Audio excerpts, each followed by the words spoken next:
as a part of our special series on Envoy Speaks. We have today Chung, Kwang, Tien, His Excellency, the representative of Taiwan in India. So, Mr. Tien, Your Excellency, welcome to diplomacyindia.com. And we'll ask you the first thing.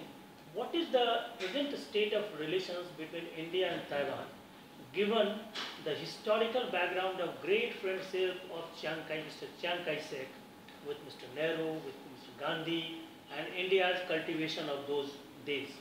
So what is the present state of relations? Thank you, Mr. Chai, giving me this opportunity to receive this interview.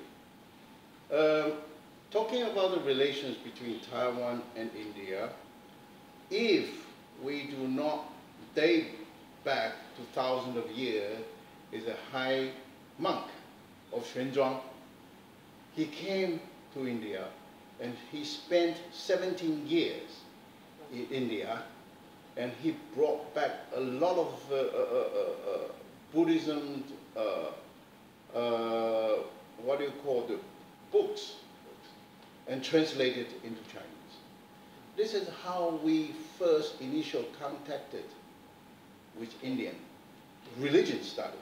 Okay. This is how the Buddhism so flourished in Chinese society. And then if we turn the clock a little bit forward, now we talk about 1942. It's a very important contact between Chiang Kai-shek and Gandhi. We can see there's a very, very historical picture. Chiang Kai-shek, Madame Cham, and Gandhi, as well as Nehru-ji. We can see very clearly. Yeah. During that time, Chiang Kai-shek and Madame, they were invited to visit India. During that time, India was still under the British colony. So they came here, they always persuaded the British authority to give India independence as quickly as possible. Okay. So that's the first encounter in the modern history. Okay. And for the later days, we established relations in 1995.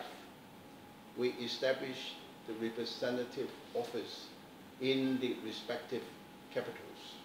That means we have Taipei Economic Cooperation Centers in India and established in New Delhi.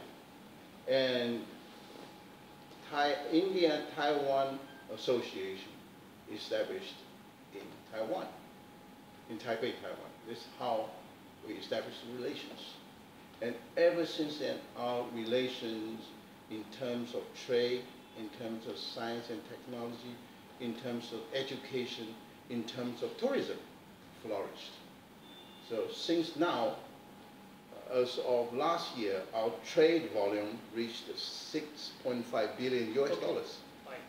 And the tourism, both sides, we added up about 100,000, somewhere like that, people back and forth. Students, for Indian students, we have about 800 Indian students study in Taiwan, and we signed a number of agreements in terms of trade, in terms of science and technology, in terms of higher education, in terms of civil aviation. Okay. That laid very solid foundations for our relations to move on.